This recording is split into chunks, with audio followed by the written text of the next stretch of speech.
these videos, these 3 minute and 40-second frames of this luxurious lifestyle that's being exploited. Y'all look at these videos and you say, look at this guy, man. He's having the time of his life.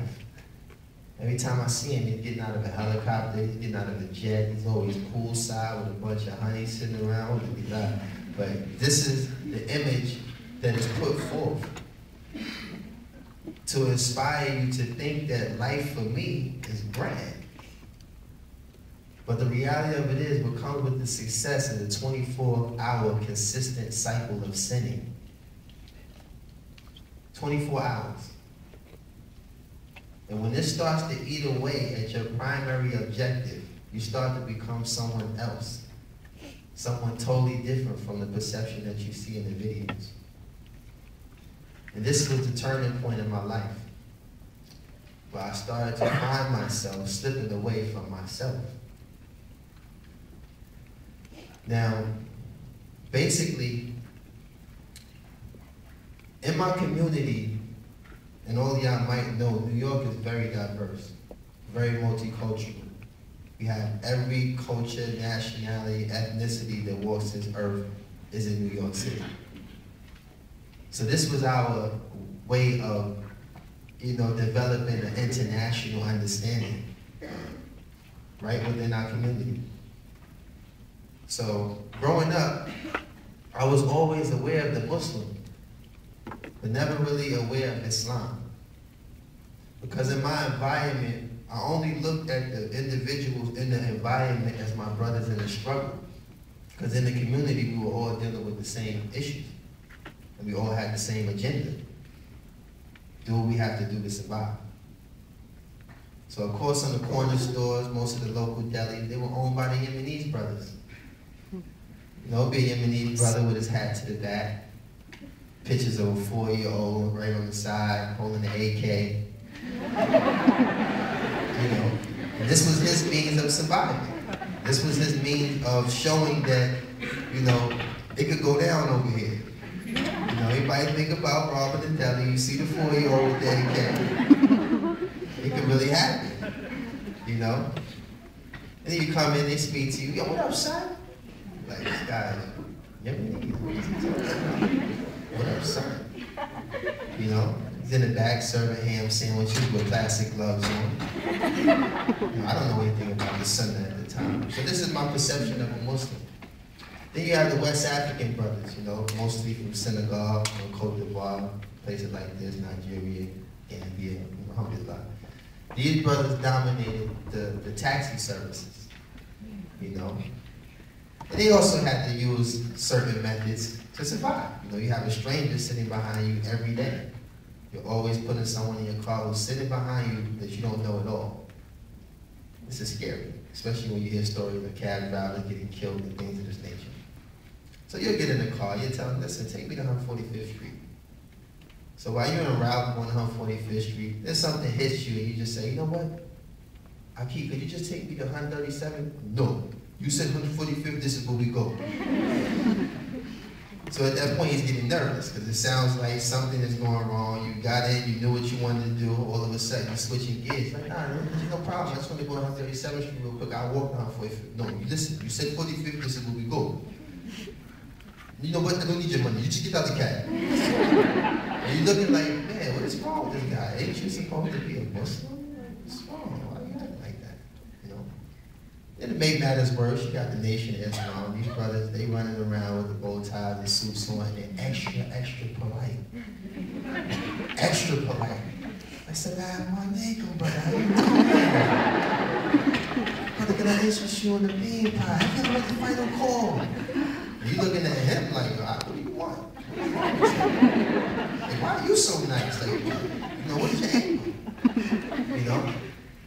So this is my tainted perception of the Muslim growing up in the neighborhood. Like I said, I never had any negative views of Islam. It's just that, like I said, I looked at the people that remain firm in regards of surviving and dealing with, some of the issues that go on in the community. So basically, I had an opportunity to escape all of this by way of the music business and the success that I obtained and propelled me and, in front of an audience all over the world. So like I was saying, coming into the music business, a lot of people have this one-dimensional perception of what really goes on to the business. But like I said, by obtaining this success, it gradually started to tear me away from who I was initially, what my plans were initially, and basically, you know, the character that I possessed before entering this business. So, for the Muslims, most cases, I'm sorry if there's any non-Muslims in the place, but Allah subhanahu wa ta'ala, He answers 3 dua. The dua of the traveler, the dua of the parent to their child, and the dua of the oppressed. And the reason why I mention the dua of the oppressed is because, like I said, a lot of y'all see this 3-minute and 40-second frames of a person who's living a life where you can't possibly be oppressed. There's no way in the world this guy can have a problem. Every time I see him, he has like a strobe light on his neck. This guy always has money they just throw in the air. You know, probably roast marshmallows with $100 bills. Who knows? Like, this guy can't possibly be oppressed. And this is the perception that a lot of people fail to understand when you look at some of us brothers who come from these environments and we obtain this certain success that we're not really prepared for. So I found myself very much oppressed and depressed. And basically, you know, it started to eat away at me in a way, you know, it became very difficult because I have to maintain this one-dimensional perception of myself. And a lot of y'all will see my song, it's like, I need a girl part 1, I need a girl part 3, I need a girl part 10. It's like, this guy, you know, is he ever going to get a girl? You know? So I kind of come across like the wedding singer. This guy here, I mean, that's a song for like weddings. And Valentine's Day, gotta be a smash. Like, you know, this guy is always needing a girl. You know, it's like, look at Puff, you've been in the business 12 years. He should have a girl already. What is he talking about, you know? So this is like, and then people tend to think that you actually know us, you know, by the, you know, the impression that we give through our music. You tend to think you know exactly what's going on in this person's life. Some people might see past that. Oh, Loon, he got a girl. And it's like, when you have to forge the identity of Superman. Everybody knows Superman, right? I know the guy, right? With the red and blue suit, super shiny boots, that amazing curl that never goes nowhere, like Superman flies to a volcano and his hair is still intact. Right? Know this guy. But the reality of it is, how much attention do you pay to Clark Kent? Huh? Clark Kent gets very short scenes, right? Daily Bugle, in and out, right? That's it. Or the Daily Planet, right? So basically, I was missing Clark Kent. You understand? I was losing Clark Kent. And my identity became so much of trying to forge this super, you know, characteristic that was so appealing to everyone around the world that I was losing my grip on Clark Kent. So basically, I started to, like, you know, try to seek methods of dealing with these issues.